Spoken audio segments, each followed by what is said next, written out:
Assalamualaikum warahmatullahi wabarakatuh.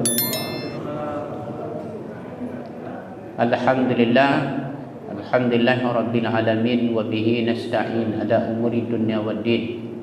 Asyhadu an la ilaha illallah wahdahu la syarikalah wa asyhadu anna Muhammadan abduhu wa rasuluhu alladzi la nabiyya ba'dah. Allahumma salli wa sallim ala nabiyyina Muhammad wa ala alihi wa sahbihi ajma'in, amma ba'd. Hadirin wal hadirat jamaah salat maghrib Masjid Al-Muhajirin, Komplek Bumi Asri, Kota Medan yang dirahmati oleh Allah. Alhamdulillah, malam ini kita dalam keadaan sehat walafiat. Walaupun sebagian dari saudara kita ada yang kena COVID lagi. Malam ada yang telepon saya, nggak bisa bertemu karena tes ternyata positif COVID. Alhamdulillah, malam ini kajian kita untuk menjawab beberapa pertanyaan tentang sholat duha, karena ada yang dapat informasi bahwa sholat duha tidak boleh dilakukan sama sekali. Ada yang dapat informasi sholat duha tidak sunnah, dilakukan terus menerus. Ada yang dapat informasi sholat duha itu bid'ah, kalau dilakukan masuk neraka. Ya, jadi kemudian sholat duha, apakah betul sholat duha itu membuat orang yang melakukannya kaya raya? Ya, ini dalam kajian historisnya nanti kita kaji. Yang pertama, kalau kita lihat perbedaan pandangan ulama tentang sholat duha itu ada 6 pendapat. Kita ringkas jadi 3 karena mendekati. Yang pertama, hukum sholat duha itu sunnah mutlakan. Kemudian sunnah dilakukan terus menerus. Ini adalah pendapat jumhur ulama, mayoritas ulama.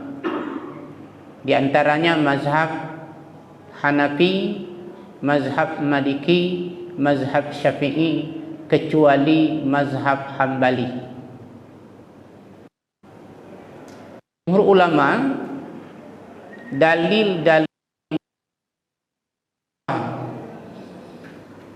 mereka mengatakan sholat duha ini sunnah mutlakan dan sunnah dilakukan terus menerus.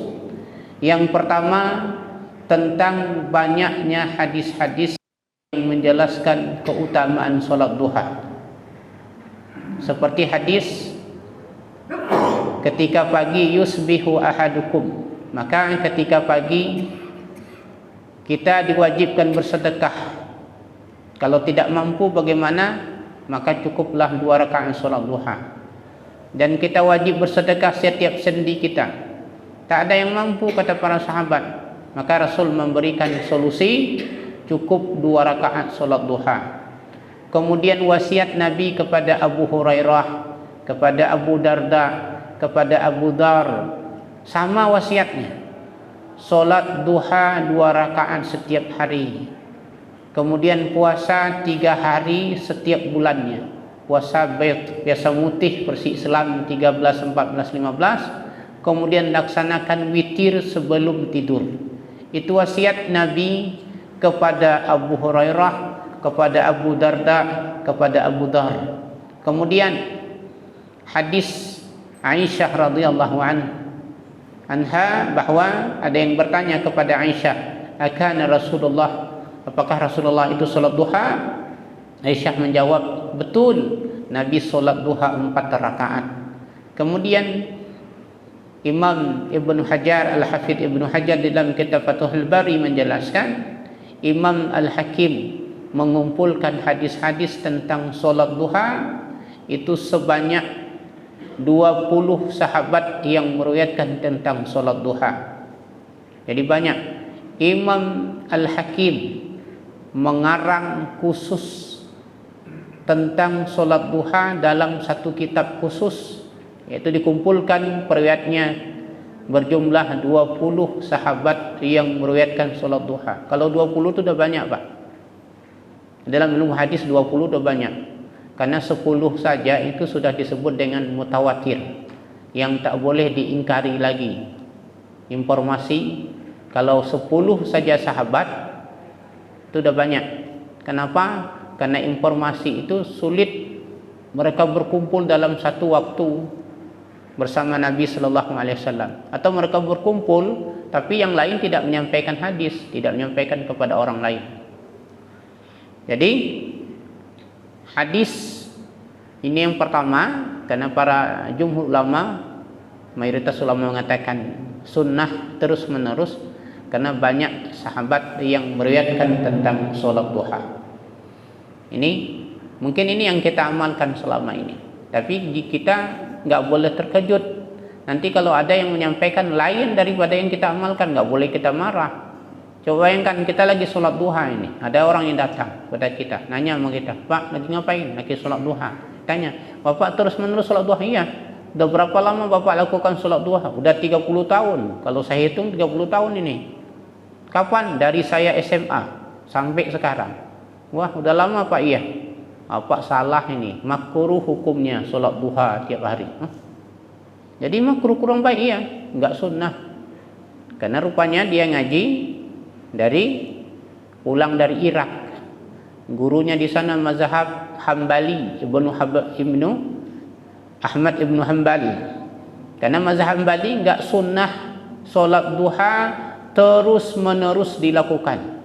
Jadi sholat duha menurut mazhab Hambali sunnah dilakukan, hari ini lakukan, besok tidak, besok lakukan, besok tidak, begitu. Tidak sunnah terus menerus, harus ada kelang waktunya. Kenapa? Yang pertama, hadis yang digunakan dalam mazhab Hambali hadis Abi Sa'id Al-Khudri. Abi Sa'id Al-Khudri ini sahabat yang dipanah, sampai berapa panah kena dia tidak goyah, bahkan hampir tidak dirasakan panah itu karena khusyuknya sholat. Beliau itu paling menghayati kalau baca Al-Quran. Maka Al-Fatihah yang dibaca Abu Sa'id Al-Khudri itu dijadikan antibius ketika ada kepala suku yang kena sengatan ular, bisa ular, dibaca Al-Fatihah cukup oleh Abu Sa'id Al-Khudri. Jadi hadis Abu Sa'id Al-Khudri ini, beliau mengatakan bahwasanya Nabi sholat duha hatta naqul, hingga kami berkata la yada'aha, Nabi tidak pernah meninggalkan sholat duha. Tetapi ketika kami melihat Nabi meninggalkan sholat duha, kami mengatakan seolah-olah Nabi itu tak pernah sholat duha. Artinya Nabi kadang sholat duha, kadang tidak, kadang sholat duha, kadang tidak. Yang kedua, hadis Anas bin Malik. Anas bin Malik pembantu Nabi, 10 tahun dengan Nabi sallallahu alaihi wasallam, yang angkat sendalnya Nabi. Maka Anas bin Malik mengatakan, aku tidak pernah melihat seorang guru yang lebih hebat dari Rasulullah sallallahu alaihi wasallam. Tidak pernah menghardik, tidak pernah tinggi suaranya. Karena Anas bin Malik ini anak-anak. Apa kata Anas bin Malik? Ketika Nabi solat di rumah seorang sahabat, Utban bin Malik, solat duha. Kemudian ada sahabat yang bertanya kepada, ada seorang laki-laki bertanya kepada Anas bin Malik, apakah Nabi solat duha? Anas bin Malik mengatakan, ma ra'aituhu, aku tak pernah melihat Nabi solat duha ghaira dhalikal yaum, kecuali hari itu aja, hari di rumah Utban bin Malik aja yang aku saksikan Nabi solat duha. Selepasnya dan sebelumnya tidak pernah aku melihat solat duha. Jadi ini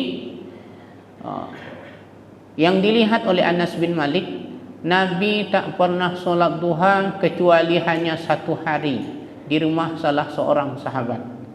Ini kesaksian Anas bin Malik. Hadis ini hadis sahih riwayat Imam Bukhari. Jadi Anas bin Malik ini hadisnya diriwayatkan oleh Imam Bukhari. Kalau diriwayatkan Imam Bukhari, tak perlu dipertanyakan lagi. Jadi Anas bin Malik hanya menyaksikan satu hari Nabi sholat duha, sebelumnya enggak pernah. Yang ketiga hadis Aisyah Ummul Mukminin. Aisyah ini yang paling lama dengan Nabi, yang paling sering dengan Nabi. Apa kata Aisyah? Qalat, Aisyah berkata, ma ra'aitu Rasulullah sallallahu alaihi wasallam. Aku tak pernah melihat Rasulullah sallallahu alaihi wasallam solat duha. Dan aku melakukan solat duha. Nabi meninggalkan amalan yang ia cintai. Kenapa? Takut nanti diwajibkan kepada umatnya. Jadi aku solat duha, kata Aisyah, Nabi enggak solat duha. Ini dalil-dalil di antaranya yang digunakan oleh mazhab Hambali. Kalau ikut Nabi tak sunnah. Jadi kalau begini, ada orang bilang begini, aku ikut Nabi. Bagaimana cara ikut Nabi? Tentang solat duha, aku ikut perbuatan Nabi. Nabi itu tak sering-sering, tak terus-menerus solat duha. Aku ikut Nabi. Makanya aku solat duha kadang-kadang aja, dan kadang-kadang aku tinggalkan. Kalau ingin ikut perbuatan Nabi sallallahu alaihi wasallam, silakan, oke. Ada pendapat, silakan. Yang ketiga, yang ini lebih ekstrim dari yang kedua. Tidak disyariatkan solat duha, tidak disunahkan kecuali ada sebab. Ada sebab. Kalau tak ada sebab, tak boleh. Ini pendapatnya Ibnul Qayyim. Ibnul Qayyim muridnya Ibnu Taimiyah. Jadi Ibnu Qayyim ini bukan ulama kaleng-kaleng, ulama tanggung. Karyanya kalau kita baca habis umur kita, karyanya belum habis. Di antara yang fenomenal, yang luar biasa itu Zadul Ma'ad.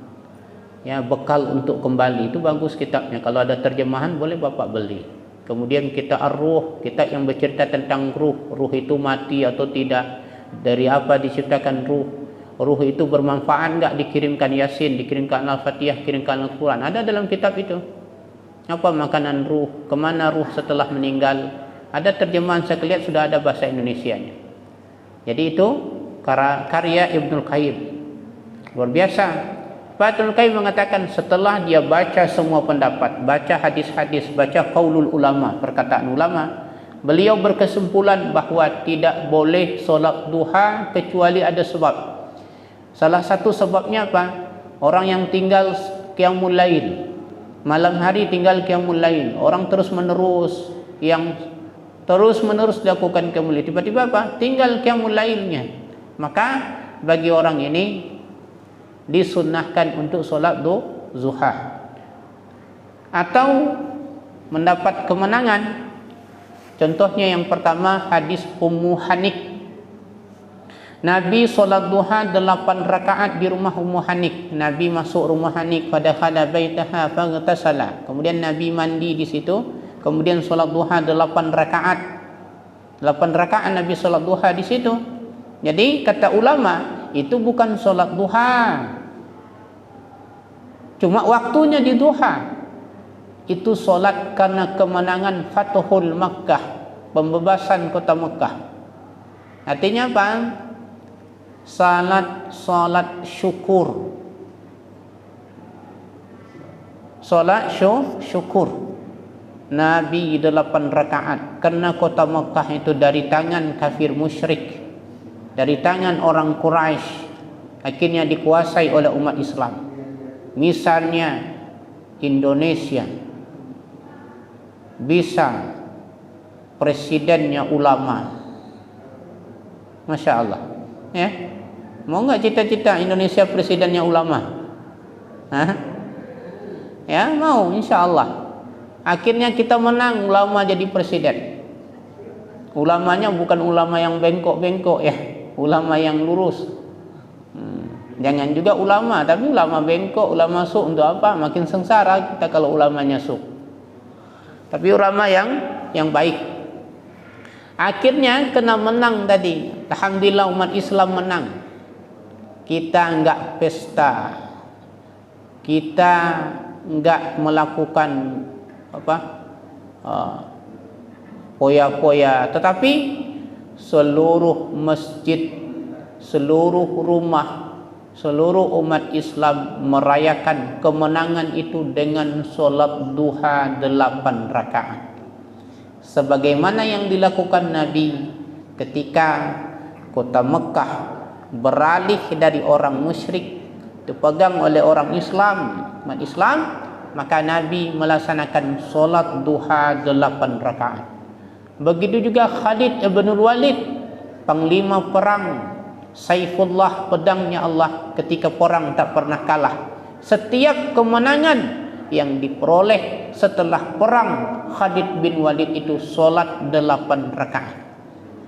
Jadi dengan dalil-dalil ini maka pendapat ulama yang ketiga ini, solat duha itu sunnah dilakukan kalau ada sebab. Sebabnya lagi apa? Nabi itu di rumah Utban bin Malik tak mau solat. Tiba-tiba Utban bin Malik itu menyuruh dia solat. Nabi lewat, datang sahabat, ya Rasulullah, solat di rumahku, suruh solat. Nabi itu adalah Nabi rahmah. Nabi itu sendiri rahmah, diutus dia di rahmah. Maka para sahabat itu termasuk mengambil berkah dari Nabi sallallahu alaihi wasallam. Disuruh Nabi solat di rumahnya. Kenapa? Supaya rumah itu berkah. Selepas Nabi pindah pulang, di tempat bekas Nabi itu jadi tempat solat dia. Jadi alasan Nabi solat di rumah Utban bin Malik karena permintaan. Karena sebabnya apa? Sebabnya karena diminta. Kalau tak diminta enggak solat. Kayak kita nanti lagi ngopi-ngopi, datang kawan, ngopi dulu, udah ngopi belum? Di WA, telepon, belum ngopi, belum. Yuk ke rumah saya, sampai di rumahnya, ya sebelum ngopi silakan sholat duha dulu. Dah sholat duha belum? Disuruhnya sholat duha di rumah. Itu sebab permintaan. Jadi kalau datanglah ulama yang lurus, keturunan Rasulullah, habaib atau bukan habaib, ulama yang saleh, yang baik, peduli kepada umat, peduli kepada syariat, datang ke Medan, bapak jadi ketua panitia penyambutan ustaz. Apa yang meriah yang harus kita lakukan? Ikut jejaknya Utban bin Malik, sediakan sajadah di rumahnya. Suruh ustaz itu, kiai itu, ulama itu solat di rumah kita. Ngambil apa? Ngambil berkahnya orang-orang yang saleh. Kemudian hadis Abdullah bin Syakik, dia berkata kepada Aisyah radhiyallahu anha, apakah Nabi salat duha? Ya, Nabi salat duha. Kapan? Ketika pulang dari musafir, pulang keluar dari luar kota baru solat. Kalau enggak, kalau di rumah berarti enggak solat. Jadi itulah hadis ini diriwayatkan oleh Imam Muslim, sahih. Jadi begini, makanya ada yang bilang bid'ah. Siapa bilang bid'ah? Ibnu Umar, salah seorang fuqaha ahlinya fikih kota Madinah. Kalau orang berbeda pendapat, nanti tanya Ibnu Umar, tanya Abdullah ibnu Mas'ud, tanya Ibnu Abbas. Ini orang ahli-ahli fikih ini. Dia berkesimpulan solat duha bid'ah. Kalau bid'ah apa? Siapa yang melakukan bid'ah sesat. Setiap yang sesat masuk neraka. Setiap yang solat duha masuk neraka. Berat ini. Apakah betul pendapat ini? Tidak. Beliau beralasan, rupanya bukan karena solat duhanya. Karena orang ngumpul-ngumpul di masjid rame-rame, akhirnya solat duha. Dia bilang akhirnya kesimpulannya bid'ah. Kenapa? Kayak menampak-nampakkan solat duha. Enggak pernah buat Nabi sahabat yang lain gitu. Jadi ada juga sahabat yang mengatakan solat duha tidak disyariatkan, tak ada sunnahnya. Siapa? Yang orang terkaya Abdurrahman bin Auf tak pernah solat duha. Kayak ini. Jadi pertanyaan yang kedua tadi, apakah betul solat duha membuat kita kaya raya? Nah, jadi kan banyak orang sholat duha untuk apa? Untuk dimudahkan rezeki, biar kaya. Salah. Tak boleh.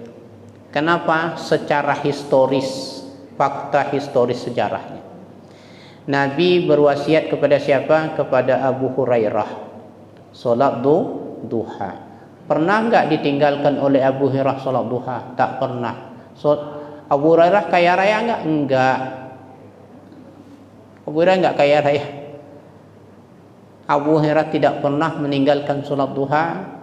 Abu Hurairah kaya raya enggak? Enggak, tidak kaya raya. Abu Hurairah itu pernah masuk ke rumah sahabat. Karpetnya itu yang dari Persia, dari Turki, yang karpetnya mewah.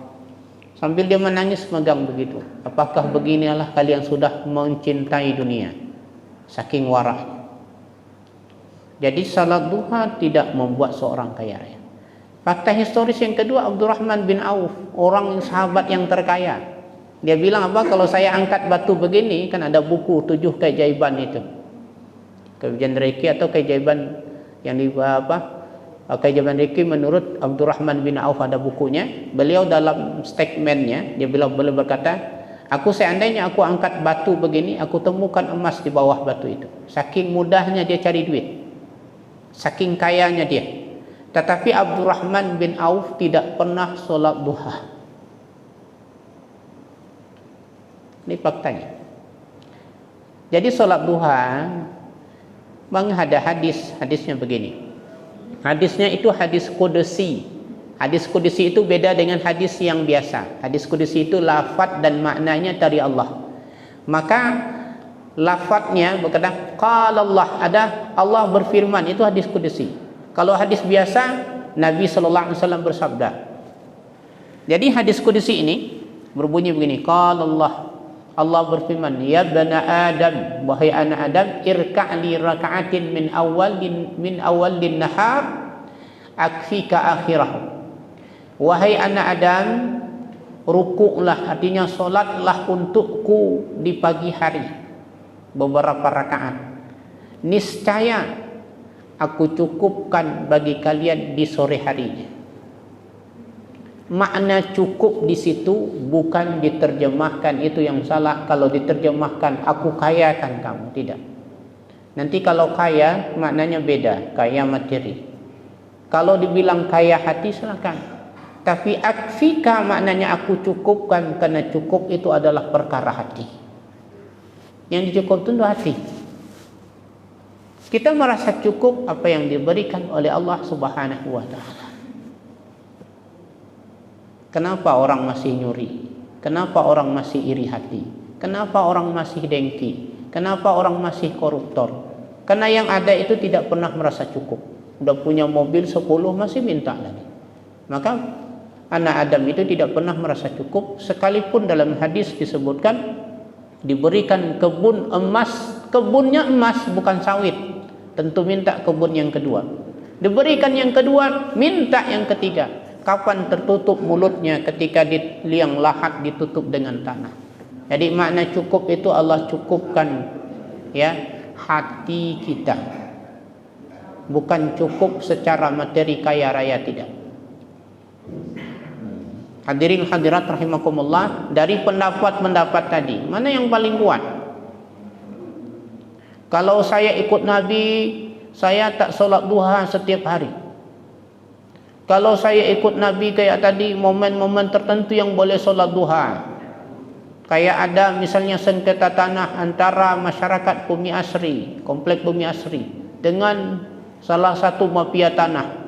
Akhirnya menang masyarakat Bumi Asri, dijadikan tempat rumah tahfiz. Bersyukur kita solat duha 8 rakaat. Karena sebab-sebab tertentu. Mana yang paling kuat di antara semua pendapat tadi? Yang paling kuat adalah pendapat jumhur ulama. Kenapa? Padahal Nabi tidak solat duha setiap hari. Kenapa yang kuat pendapat yang tiap hari? Karena yang dihitung, yang dinilai hadis Nabi itu adalah perkataannya Nabi, bukan perbuatan. Ya, yang dihitung adalah perkataan.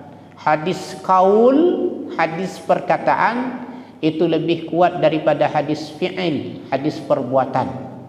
Maka kalau Nabi melakukan itu, kemudian Nabi memerintahkan kadang berbeda dengan yang dilakukan, bukan Nabi itu tidak konsisten dengan apa yang ia ucapkan, tetapi itu ada namanya nanti khususiyah, khusus kepada Nabi sallallahu alaihi wasallam. Jadi yang kuat adalah hadis perkataan. Kenapa? Yang tentang solat duha semua memerintahkan itu adalah hadis perkataan. Nabi memerintahkan kepada sahabat termasuk kepada kita untuk solat duha. Dan solat duha itu ciri-cirinya orang awabin, orang yang kembali kepada Allah. Maka kalau kita sudah hijrah, sudah niat taubat, maka salah satu untuk menambah kekhusyukan, keistiqamahan kita dalam taubat kita, salatul awabin, solat orang yang kembali kepada Allah, hina tarmizul fisal, ketika anak onta mulai bangun dari tidurnya. Itulah dikatakan salatul awabin, orang-orang yang kembali kepada Allah. Maka nikmatilah solat duha. Coba rasakan, hari yang solat duha dengan hari yang tidak solat duha itu berbeda nikmat yang kita nikmati pada hari itu. Kemudian selanjutnya yang ketiga, berapa rakaat solat duha itu? Karena ada perbuatan, kalau yang sudah baku, kalau kita lebihkan kita berdosa, kalau kita kurang enggak berdosa. Ada yang sudah baku, kalau lebih berdosa. Contohnya apa? Solat duhur 4 rakaat, kita buat 8 rakaat, berdosa enggak? Berdosa, masuk neraka. Bukan makin banyak pahala. Ada yang makin banyak kita lakukan makin banyak pahala. Contohnya apa? Solat qiyamul lail, makin banyak makin dapat pahala. Jadi solat duha maksimalnya berapa rakaat? Maksimalnya yang pertama 8 rakaat. Hadisnya hadis Ummu Hanik tadi. Nabi solat duha ketika Fathul Makkah 8 rakaat di rumah Ummu Hanik. Itu yang pertama, maksimalnya. Itu mayoritas ulama mengatakan 8 rakaat solat duha. Yang kedua 12 rakaat dari hadis Anas bin Malik. Anas mengatakan Nabi bersabda, barang siapa yang solat duha 12 rakaat, maka Allah akan membangun baginya di surga 1 istana. Ya, coba bayangkan kalau bapak 1 tahun rutin 12 rakaat saja, jadi 1 tahun dapat istana 365 buah istana di surga. Jadi apa enggak keheranan presiden nanti jumpa sama bapak? Presiden cuma 2 istananya, istana Bogor sama istana di Jakarta. Tapi hadis ini menurut ulama dhaif, lemah ya. Ini menurut pakar hadis. Yang ketiga, jumlah rakaat duha itu tidak ada batasnya. Tidak ada batasnya. Bapak mau 20 silakan, mau 30 silakan. Lagi semangat-semangat mau 20 rakaat silakan. Kenapa? Ini hadisnya pendapat ulama salaf. Siapa ulama salaf? Ulama yang terbaik, karena jaminan dari Nabi. Siapa ulama salaf itu? Sahabat, kemudian tabi'in yang jumpa dengan sahabat. Man ra'a sahabatin Nabi sallallahu alaihi wasallam. Kalau sahabat itu orang yang berjumpa dengan Nabi, beriman dengan Nabi, meninggal dalam keadaan Islam. 3 syarat sahabat. Kemudian kalau tabi'in, orang yang melihat atau bertemu dengan sahabat Nabi. Yang bertemu dengan sahabat Nabi itu dikatakan tabi'in. Kemudian atba'u tabi'in, orang yang bertemu dengan sahabat Nabi. Ini generasi terbaik 300 tahun. 100, 200, 300. 300 itu dikatakan ulama salaf, ulama terbaik. Maka ulama salaf ini yang berpendapat tidak ada batas jumlah rakaat solat duha, dengan hadis seorang perempuan bertanya kepada Aisyah radhiyallahu anha, apakah Nabi solat duha? Aisyah menjawab, betul, Nabi solat duha 4 rakaat, wa yazidu ma yasha', Nabi menambah sesuka hatinya. Setelah 4 rakaat Nabi solat duha, kemudian Nabi nambah, tak ada jumlah rakaatnya, tak ada jumlah batas rakaatnya, Nabi nambah terus. Kemudian Bagaimana dengan menjawab yang 8 rakaat dilakukan Nabi di rumah Ummu Hanik tadi? Dijawab oleh ulama yang mengatakan tak ada batas jumlah rakaat solat duha, bahwa yang di rumah Ummu Hanik itu yang pertama itu bukan solat duha, itu solat Fatuhul Makkah. Yang kedua itu bukan solat duha, itu solat tahajud yang diqadha oleh Nabi. Yang ketiga, 8 rakaat yang dilakukan Nabi tidak mesti pembatas atau jumlah rakaatnya 8 rakaat, tetapi ikhtisar. Jumlah rakaat yang dilakukan Nabi itu adalah yang ringan dilakukan oleh Nabi. Karena keterangan dari Ummu Hanik. Apa kata Ummu Hanik? Ketika Nabi melakukan solat duha 8 rakaat. Apa kata Ummu Hanik komentarnya? Komentar Ummu Hanik, ma ra'aitu. Aku tidak pernah melihat Nabi solat duha, solat seringan itu, bukan solat duha. Seringan itu apa nih? Cepat kali. Bismillahirrahmanirrahim. Allahu Akbar. Kecuali apa? Kecuali yang lama rukuk dan sujudnya saja. Yang lain cepat.